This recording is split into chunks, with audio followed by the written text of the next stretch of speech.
Oui, bonjour. Aujourd'hui, nous allons parler de personnes que nous ne pouvons pas aider parce que quand nous nous embarquons dans cette aide, nous nous focalisons sur les choses que nous voudrions qui aillent bien, mais souvent cela se passe très mal, et pour la personne et pour nous.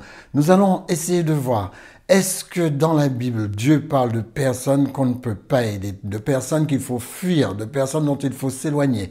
Quelles sont ces personnes? Comment faire pour les éviter? C'est ce que nous allons essayer de voir. Je ne vais pas citer toutes les personnes, mais je vais vous donner au moins 4 catégories. Le reste, on verra une prochaine fois. Ne cherchez pas l'approbation des hommes. Cherchez l'approbation de votre Père Céleste. Voici le commencement de la sagesse de Dieu. Acquiert de la sagesse. C'est tout ce qu'il vous faut, de la sagesse. Beaucoup de gens sont dans des grandes difficultés parce qu'ils rechignent à rechercher la sagesse. Ils n'ont pas de temps à investir dans la sagesse, ou tout simplement ils sont négligents par rapport à la recherche de la sagesse. Mais nous ne sommes pas de cela. La Bible nous présente comme des personnes qui doivent posséder la sagesse. Ils doivent acquérir de l'intelligence. Et vous savez, le mot intelligence signifie aussi acquérir de la compréhension sur de la compréhension. Acquérir de la compréhension sur compréhension, si vous voulez. Donc, nous devons apprendre à vivre selon ce que nous comprenons de l'Écriture. Parce que la Bible est formelle. Elle dit la foi vient de ce qu'on entend. Et ce qu'on entend vient de la parole de Dieu. La confiance vient de ce qu'on entend. Vous savez, la confiance, c'est quelque chose qui doit vraiment animer le croyant. Parce que la confiance, c'est quoi? C'est pas avoir seulement confiance dans ses capacités, c'est pas ça. Et d'ailleurs, on n'a pas une totale confiance dans nos capacités parce que des fois, notre bras peut nous lâcher, notre pied peut nous lâcher. Donc, avoir une énorme confiance développée en Dieu, c'est ça qui montre qu'on est humble. Parce que quand vous avez développé votre confiance en Dieu, ça signifie que vous le considérez comme la source. Ça vient pas de vous, ça vient de lui. Même la capacité qu'il vous a donnée, pour que cette capacité se maintienne, faut réclamer sa présence jour après jour. Parce que Dieu a mis en nous des capacités que nous pouvons contrôler, mais ça ne signifie pas que nous ne pouvons pas lui demander de faire en sorte que ces capacités, nous ayons l'intelligence de pouvoir les garder animées. D'accord? Vous ne pouvez pas aider tout le monde. Ôtez-vous ça de la tête. Vous n'êtes pas sur terre pour aider tout le monde. Vous n'êtes pas Dieu. Ce n'est pas un manque d'amour que de ne pas aider certaines personnes. Quelles sont les personnes à ne pas aider? On va le voir tout à l'heure. Mais ce n'est pas un manque d'amour de ne pas les aimer. C'est une preuve de sagesse et d'intelligence. Vous ne pouvez pas aider quelqu'un qui vous coule. Vous ne pouvez pas aider quelqu'un qui a mis toute sa dépendance sur vous. Vous ne pouvez pas aider quelqu'un qui veut rien faire de sa vie. Donc, il vous faut de l'intelligence et de la sagesse dans vos rapports avec les autres. C'est pas toutes personnes que vous voyez qui ont réellement besoin d'aide. Il y en a qui ont simplement besoin de se scotcher à vous et vivre de vous comme une sangsue le fait d'un animal. Les amis, ne dites pas toujours oui aux gens. Apprenez à dire non. Ne dites pas toujours oui. Il y a des gens, ils sont culpabilisés de dire non. Ah, mais je crois en Dieu, mais comment je peux dire non? Non, dites non. Le fait de dire non, c'est libérateur. Apprenez à dire non aux gens. Moi, je me suis mis dans des difficultés parce que j'ai dit oui à certaines personnes. Jusqu'à aujourd'hui, ces difficultés, ces personnes, ils ont fini par m'escroquer et ils ont fini par disparaître. Jusqu'à aujourd'hui, je vois leur malhonnêteté. Mais le problème, c'est que je me suis déjà fait avoir. Mais on apprend de tout cela. Vous aussi, vous apprendrez quand on vous aura. Ne dites pas toujours oui. Regardez le verset biblique. Luc 16, versets 15 à 17. Jésus leur dit, « Vous cherchez à paraître juste devant les hommes ?» Alors quand je vais dire oui, il va me considérer comme un bon chrétien. Non, non, non, non, non, ne faites pas ça. Mais Dieu connaît vos cœurs, car ce qui est élevé parmi les hommes est une abomination devant Dieu. Cherchez pas à être élevé parmi les hommes. Il dit, la loi et les prophètes, dit Jésus. La loi et les prophètes, la loi, c'est les 5 premiers livres de Moïse, et les prophètes, ce sont les livres qu'ont écrit les prophètes. Il dit, la loi et les prophètes ont subsisté jusqu'à Jean. Depuis Jean, le royaume de Dieu est forcé. Ici, dans cette version, il dit, le royaume de Dieu est annoncé.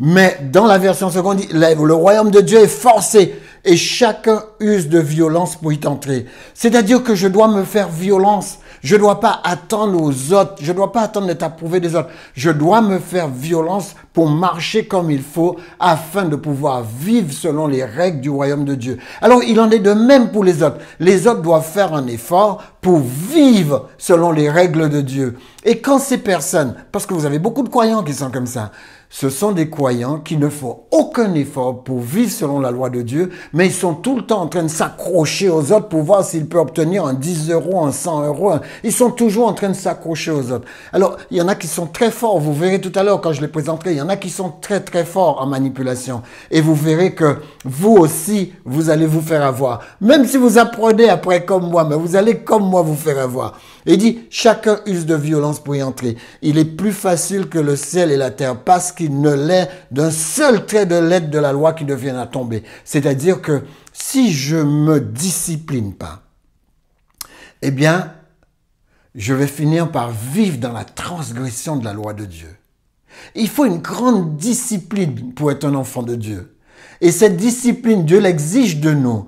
Nous sommes ses disciples, disciplinés. D'accord? C'est pourquoi on nous appelle disciples, parce que nous sommes disciplinés. Discipliner, ça veut dire avoir une bonne gestion de soi, un bon management de soi. Il faut que vous arriviez à ça. Et c'est vrai que c'est pas quelque chose de difficile. C'est simplement qu'il faut pas être distrait, il faut avoir sa tête là. D'accord? L'aide du croyant doit être enveloppée de sagesse et pas seulement d'émotions. Les émotions, c'est ce qui m'a détruit pendant des années. J'étais à genoux pendant des années à cause de mon bon cœur. Mon bon cœur. Les gens savaient comment frapper à ma porte. Les gens savaient comment me prendre. Toujours par la douceur, par le... Voilà. Et après, je constatais que c'était des manipulateurs. Mais ils étaient déjà loin avec ce qu'ils avaient volé. Les amis, comment aider? C'est ce qu'on va voir. Comment aider? Comment servir, mais aussi comment se protéger sans culpabiliser. Parce qu'on nous a par la culpabilité. Comment faire pour aider, servir et se protéger en même temps sans culpabiliser? Alors, savez-vous que votre aide peut aller à l'encontre de la volonté de Dieu? Est-ce que vous savez que des fois, vous allez aider des gens et Dieu ne vous a pas envoyé faire ça? Ne soyez pas étonnés de ce que je dis, je vais vous le prouver. Des fois, vous aidez des gens et Dieu ne vous a pas envoyé faire ça. Et je vais vous le montrer par la bouche de l'apôtre Paul, par la bouche des prophètes, par la bouche de Jésus lui-même. Vous ne pouvez donc pas aider une personne qui ne veut pas changer. Voilà la grande catégorie. La grande catégorie, je vais le disséquer tout à l'heure. Vous ne pouvez pas aider une personne qui ne veut pas changer.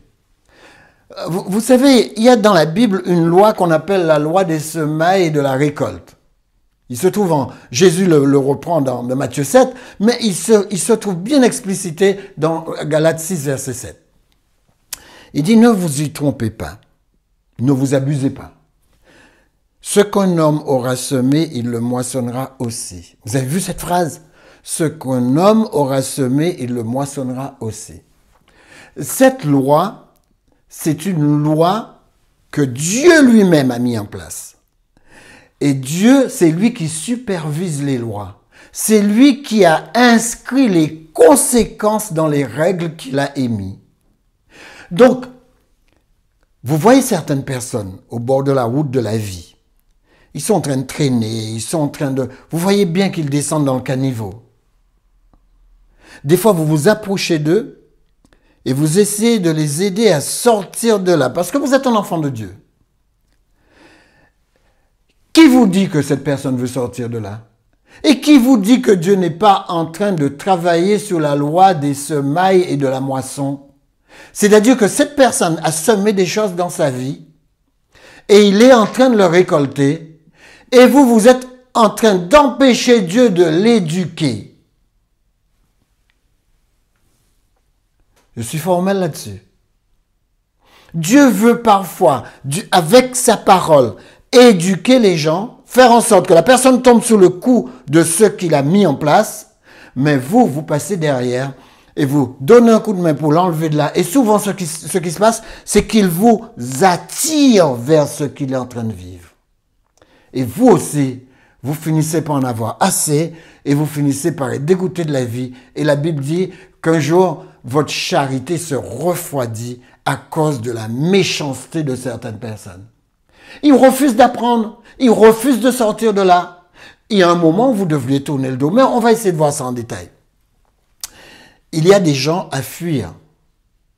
Je ne sais pas si je vous ai le verset. Oui, ce verset-là, je voulais vous le lire. Donc, je dis, vous ne pouvez pas aider les personnes qui ne veulent pas changer. Regardez, pendant que Jésus était à Jérusalem, à la fête de Pâques, plusieurs courent en son nom, voyant les miracles qu'il faisait.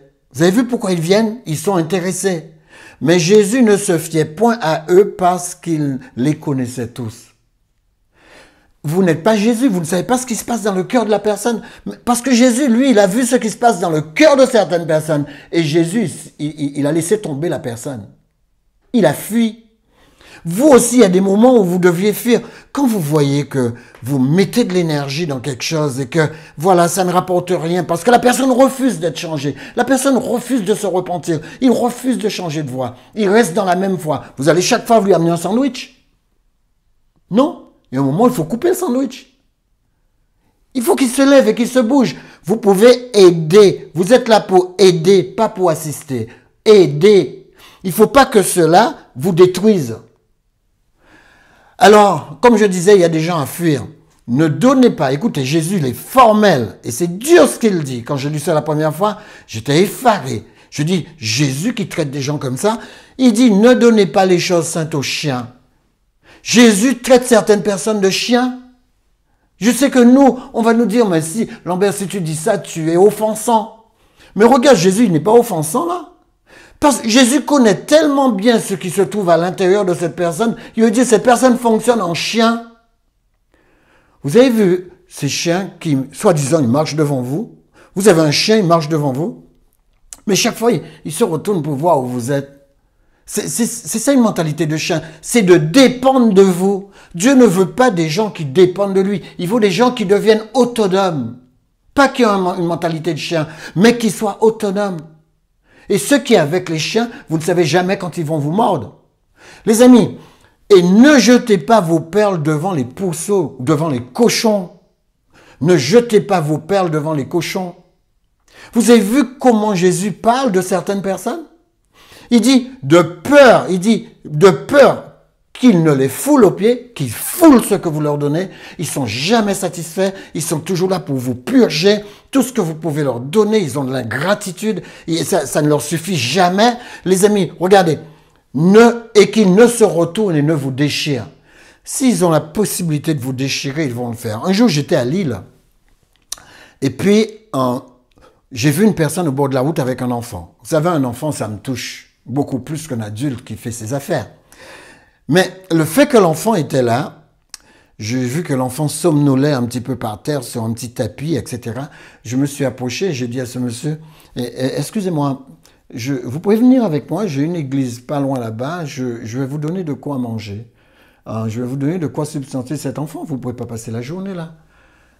Il m'a dit, non, vous pouvez simplement me donner une pièce, un truc, donnez-moi un peu d'argent, etc. J'ai dit, monsieur, j'ai envie d'aider cet enfant. Ce n'est pas vous que je désire aider. Je désire aider cet enfant. Est-ce que vous pouvez venir? Je vous donnerai tout ce qu'il faut. À l'église, on avait toutes les denrées alimentaires que vous pouvez imaginer. Donc, je suis parti, j'ai fait un sac, je lui ai donné, j'ai ramené le sac. Il me dit, mais le sac, il va être lourd à porter. Est-ce que vous pouvez pas me donner plutôt des sous et garder le sac d'alimentaire? J'ai pris le sac. Je suis rentré, j'ai déposé le sac, je suis sorti, j'ai fermé l'église et je lui ai dit bonne journée. Les amis, il y a des gens, ils sont jamais satisfaits de ce que vous pouvez faire pour eux. Et des fois, ils demandent, mais ils ont des mauvaises demandes. Ils demandent de l'aide, mais c'est de l'argent qu'ils demandent en fait. Les amis, c'est pourquoi il faut faire attention. Ce sont des gens qui sont prêts à faire n'importe quoi. Quand je lui ai refusé tout et que je suis parti excédé par ses exigences, vous savez qu'il s'est fâché, il s'est mis à me menacer. Ils peuvent vous déchirer. La première catégorie de gens à qui vous devriez faire un effort de refuser votre aide, ce sont les fainéants. C'est une plaie. Ce sont les fainéants. J'ai suivi des gens fainéants pendant tout mon ministère. J'ai 40 ans de ministère. J'ai suivi des fainéants pendant mon ministère. Et vous savez, certains fainéants sont déjà morts. Ils sont déjà morts avec un énorme poil dans la main. Ce sont des gens qu'on a assistés, à qui on a donné, on a fait ce qu'on pouvait. Ils sont jamais sortis de là où ils étaient. Ils aimaient avoir une grosse télé, assis dans un fauteuil toute la journée, jamais bouger pour quoi que ce soit et toucher le RSA. Ce RSA, j'ai pas dit que c'est pas une bonne chose, mais dans leur cas, c'est une très mauvaise chose. Cette assistance les empêche de quitter là où ils sont pour aller chercher un travail. Les amis, ils peuvent se contenter, vous leur donnez 100 € par mois, ils se contentent de 100 €, ils vont pas travailler. Alors, à plus forte raison, quand le RSA leur donne 490 €, c'est une manne pour eux. Les amis, regardez, les fainéants, c'est qui un fainéant? C'est une personne qui refuse de faire un effort pour améliorer sa condition. Pas un effort. Vous pouvez lui donner, il prendra tout. Donnez votre maison, il prendra votre maison. Il prendra tout. Donnez votre voiture, il prendra la voiture aussi, même s'il la revend parce qu'il ne peut pas s'en occuper. Mais il la prendra. C'est une personne qui refuse de faire quoi que ce soit pour améliorer sa condition. Les amis, les fainéants ou la fainéantise n'est pas une faiblesse. La fainéantise n'est pas une faiblesse. Dieu hait la fainéantise. Le texte de Proverbe dit « Je déteste la fainéantise ». Alors regardez, la fainéantise n'est pas une faiblesse, c'est un choix. Une personne fainéante, ça lui est pas tombé dessus. C'est une personne qui a fait une formation. Il a pris son temps, il s'est formé à la fainéantise. Il trouvait que ne pas être fainéant, c'est ne pas vivre. Alors il a choisi d'être fainéant. Au début, il avait un amour propre. Petit à petit, il n'a plus d'amour propre. Il peut faire n'importe quoi s'il obtient ce qu'il a décidé d'obtenir. Alors la fainéantise n'est pas une faiblesse. Pas du tout.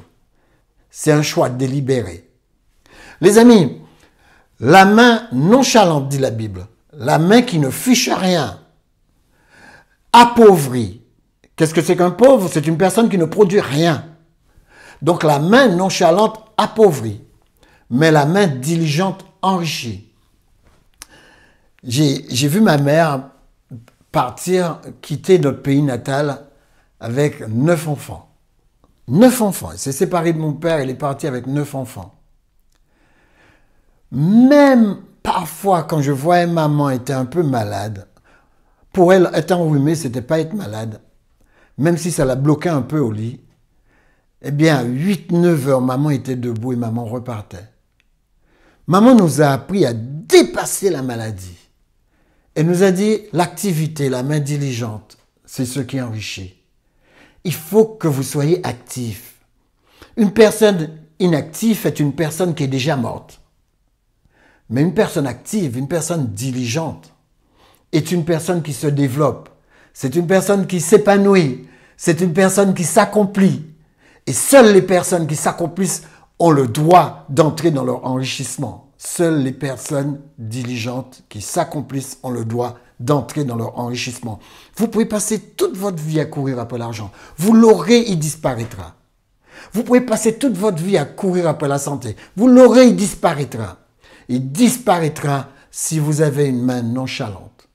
Vous savez, la Bible présente même des fainéants en disant qu'ils ont du mal à amener leurs mains jusqu'à leur bouche.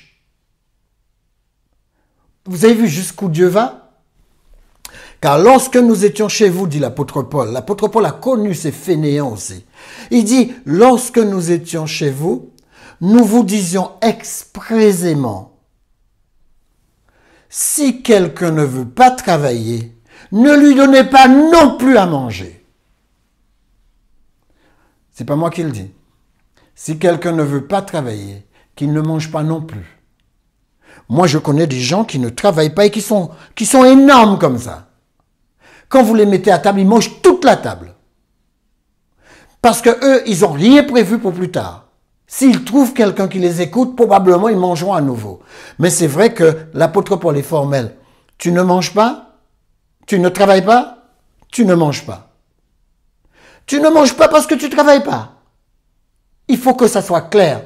Je me rappelle une fois une personne, j'avais été visiter une personne et elle me disait, elle me disait, oh Lambert, tu sais, j'ai du mal avec mon fils, j'ai du mal à le pousser au travail, j'ai du mal à lui faire quelque chose.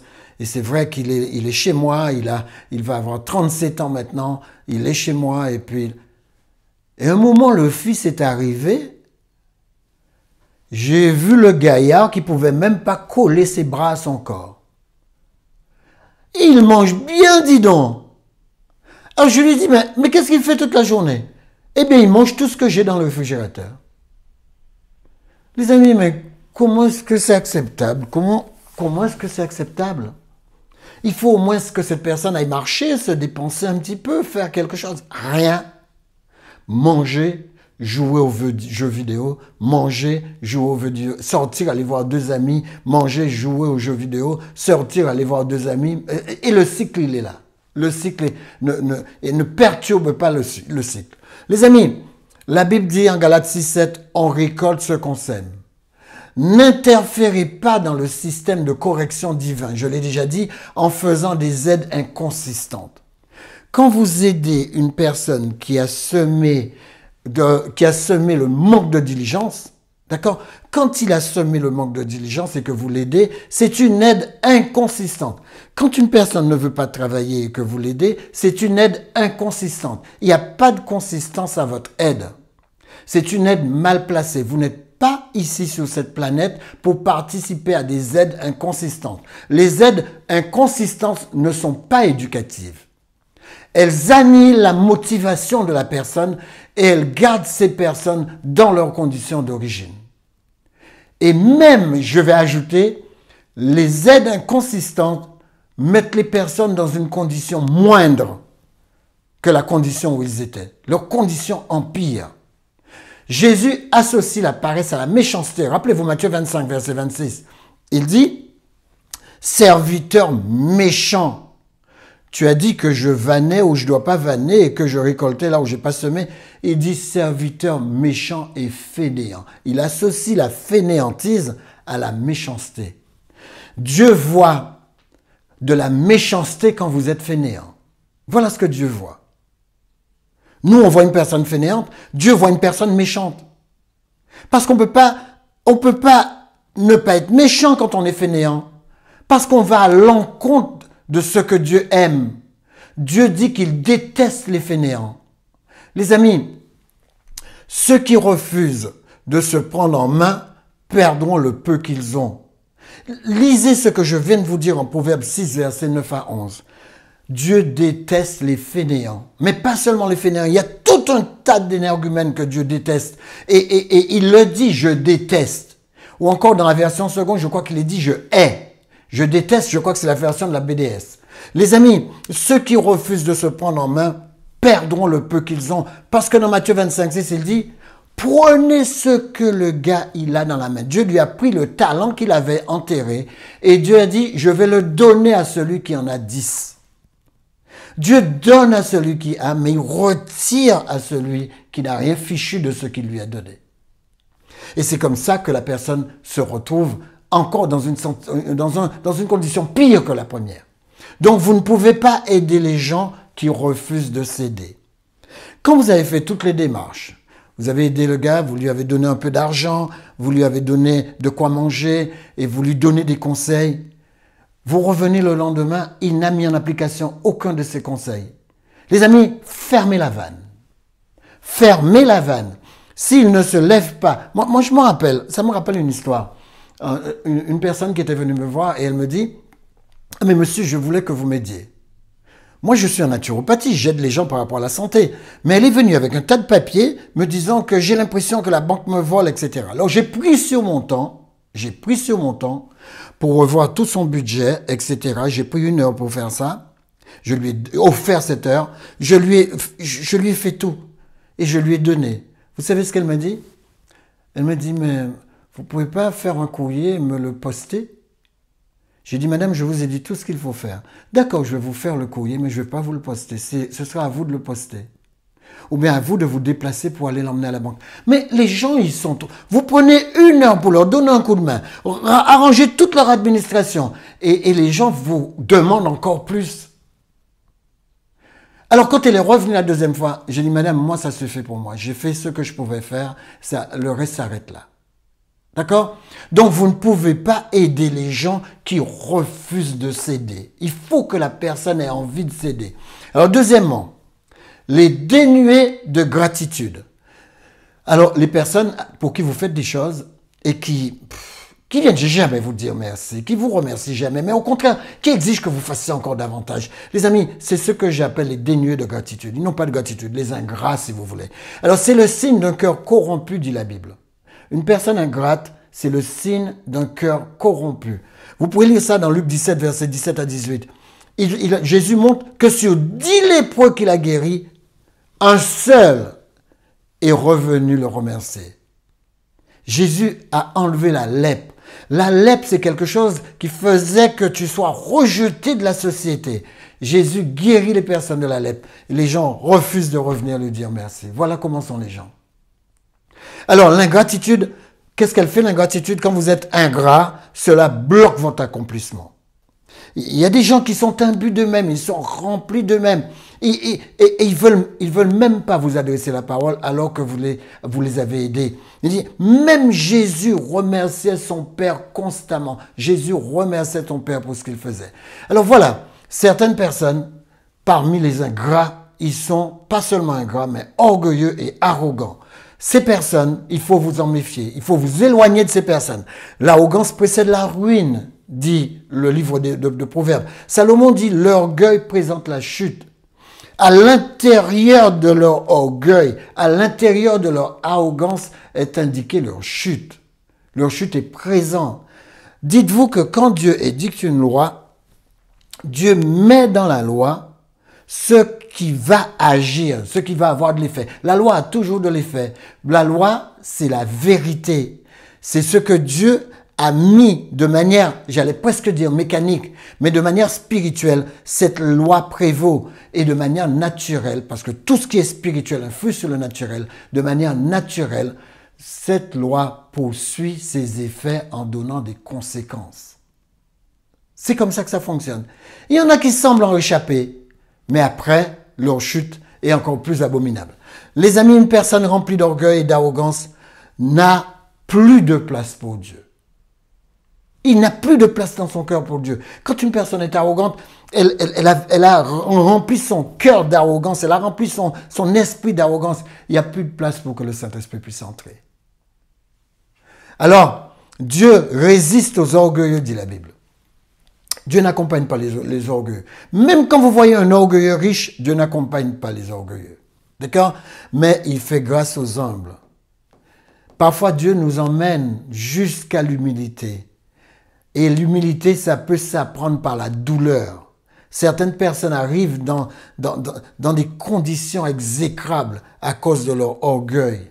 Et tant qu'ils ne se repentent pas, ils ne rentrent pas dans l'humilité, ils n'arrivent pas à s'en sortir. Parce que vous savez, la grâce de Dieu est puissante. La grâce de Dieu pardonne tout ce que vous pouvez imaginer ou penser. Mais si vous ne vous repentez pas, si vous restez dans votre orgueil, eh bien voilà, Dieu vous résiste. Dieu vous résiste. Et c'est comme ça que certaines personnes, on les voit au bord de la rue et on ne sait pas comment ils ont fait pour aboutir là. On essaie de leur demander une explication, ils essaient de vous expliquer, mais eux-mêmes, ils ne sont pas assez futés pour voir comment ils ont fait pour en arriver là. Les amis, si tu vois un homme qui se croit sage, voilà, un orgueilleux c'est quoi? C'est un homme qui croit qu'il a de la sagesse. Il est imbu de sa connaissance, il croit qu'il sait tout. Les personnes qui savent tout, moi, j'ai appris très tôt à m'en éloigner. Ils savent tout. Ils ne se rappellent pas le texte de Corinthiens 8 qui nous dit que quand tu crois savoir, c'est alors que tu ne sais rien. Les amis, l'orgueil est une arme, mais juste avant de parler de ça, il y a plus à espérer d'un insensé que de quelqu'un qui se croit sage. Il vaut mieux apprendre, il vaut mieux se dire je ne sais pas et apprendre que de croire qu'on sait alors qu'on est dans le rouge. Alors l'orgueil est une arme de destruction personnelle, destruction massive personnelle. Seule l'humilité peut vous en sortir. Si vous ne passez pas par l'humilité, Dieu vous résistera toujours. Vous ne pouvez pas aider une personne qui s'est programmée une autodestruction par fierté mal placée. Il y a des gens qui sont tellement fiers, mais d'une telle fierté qu'ils se détruisent sans même s'en rendre compte. C'est ce que j'appelle une fierté mal placée. Les orgueilleux, les arrogants, eh bien, il est certain que si Dieu aime tout le monde, il faut comprendre que Dieu n'approuve pas tout le monde. Dieu a de l'amour pour l'humanité, mais Dieu n'approuve pas tout le monde. C'est pas vrai. Dieu ne bénit pas la méchanceté. Dieu ne soutient et ne supporte pas le péché. Dieu ne récompense pas celui qui s'est rebellé contre lui en agissant au contraire de sa loi. Non, Dieu n'approuve pas ça. Et Dieu ne s'embarque pas dans ça. Dieu ne transige pas avec celui qui encourage le mal. Proverbe 6, versets 16 à 19. Dieu ne transige pas avec les gens qui font le mal. Les gens qui appellent le mal bien, c'est encore pire, dit l'apôtre Paul. Alors, toujours dans les orgueilleux, quand tu aides le méchant, la Bible dit que quand tu aides le méchant, tu partages sa culpabilité. Quand tu aides le méchant, tu partages sa culpabilité. C'est pourquoi il ne faut pas excuser les gens. Vous savez, il y a des personnes, je me rappelle cette fille qui me disait « Ah oui, ce que j'aime avec Lambert, c'est que Lambert ne me juge jamais. » Je lui ai dit « Mais je juge tes actions. Tu sais très bien que tes actions ne sont pas correctes. Je ne te juge pas. On n'a pas le droit de porter un jugement sur une personne. Mais on doit juger ses actions. Ce qu'elle fait n'est pas bien. » D'accord? Donc, ne soyez pas partenaire avec le mal. Il faut absolument que vous soyez dissociés du mal pour ne pas partager la condamnation. Quand vous excusez le méchant, eh bien, vous allez d'une manière ou d'une autre devant Dieu être tenu pour responsable et vous aurez la même condamnation.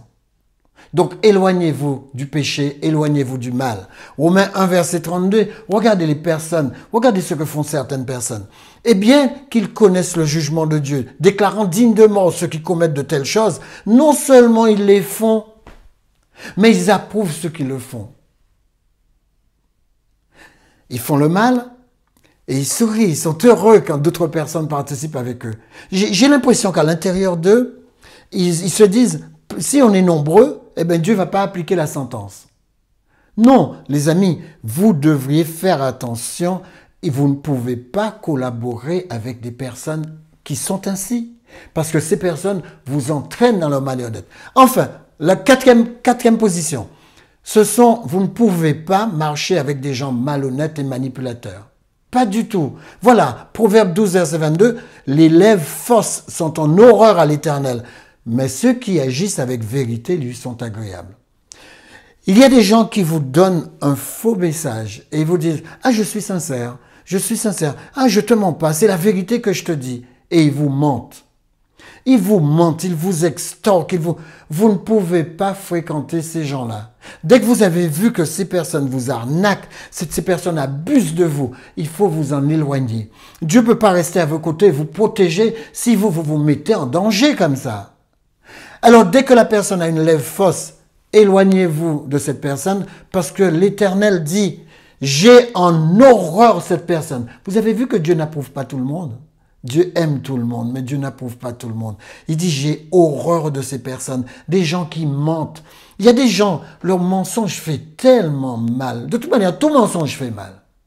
Mais il y a des mensonges qui sont particulièrement destructrices.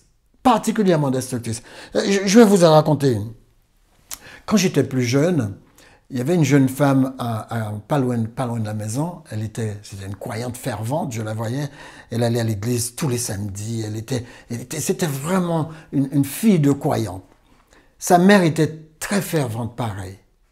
Et je regardais cette maman, et cette maman me marquait parce que elle était très attentionnée pour sa fille. Elle priait tout le temps pour sa fille, etc. Et un jour, sa fille, elle a rencontré un jeune homme. Et quand elle a rencontré le jeune homme, bien sûr, elle a amené le jeune homme pour sa maman. Sa maman était heureuse et tout. Et ils ont préparé le mariage de la fille. Ils ont préparé le mariage parce qu'ils voulaient faire quelque chose d'extraordinaire. C'est la seule fille qu'elle avait et elle avait élevé sa fille toute seule. Eh bien, les amis, pendant que nous étions là en train d'attendre, tout le monde est en train d'attendre, Le marié n'est jamais arrivé. Et une personne est arrivée de l'aéroport et la personne a dit que le marié, je viens de le déposer à l'avion, il est parti. Et j'ai vu la plus grande, j'ai vu ce que l'Éternel appelle l'horreur. La fille est tombée de tout son haut comme ça, par terre, tellement elle a été choquée. Elle a été amenée à l'hôpital. Et quelques jours plus tard, on voyait la maman qui marchait avec elle dans la rue en tenant sa main. La fille avait perdu la tête. Vous voyez l'horreur du mensonge? Certaines personnes devront payer, ils vont devoir se présenter devant Dieu pour ça. Parce que Dieu a horreur des lèvres fausses. Les gens qui mentent, les gens qui croient que c'est gratuit. Eh bien, la Bible dit, les lèvres fausses sont en horreur à l'Éternel. Ce sont des manipulateurs, ce sont des malhonnêtes et ils se couvrent de mensonges. Le mensonge, c'est leur couverture. Mais vous savez, Dieu ne dort pas. Il ne dort pas. Quels que soient ceux qui vous ont eu comme cette fille, eh bien, sachez que Dieu ne dort pas. Dieu dit c'est une horreur. Et Dieu ne laissera pas les horreurs impunies. Non seulement ils ne vont pas être impunis dans cette vie, mais quand ils rencontreront Dieu, parce que Dieu a fixé un jour où il jugera le monde selon la justice, selon celui qu'il a donné à tous une preuve en le ressuscitant des morts, le jour où Dieu paraîtra. Regardez ce qui va arriver. Ça va être horrible pour eux, parce qu'aux yeux de l'Éternel, ils sont une horreur. Dieu dit que ces gens-là se déguisent. Ils se déguisent en anges de lumière, mais regardez, ils se déguisent en personnes de lumière, mais parce que leur maître c'est Satan, lui-même se déguise en ange de lumière. Voilà de qui ils tiennent. Les gens qui arrivent à faire ça sans scrupule, ce sont des gens qui tiennent du diable. Ils sont en directe connexion avec le diable et Dieu dit, j'ai horreur de ça. Les amis, les gens les plus dangereux, ce sont ceux qui semblent les plus sincères. On ira au 5e point la prochaine fois parce que je suis déjà arrivé à 37 minutes. On va s'arrêter là. Mais sachez vous protéger. Vous n'êtes pas là pour aider tout le monde. Vous n'êtes pas là pour approuver tout le monde. Vous êtes là pour servir, mais aussi pour vous protéger. Éternel notre Père Céleste, que tu daignes nous permettre d'avoir la tête sur les épaules au niveau de notre connaissance, au niveau de notre intelligence et au niveau de notre sagesse. Donne-nous le discernement en toutes circonstances au nom de Jésus pour ta gloire. Amen. Que Dieu vous bénisse. Shabbat Shalom. À la semaine prochaine pour la suite.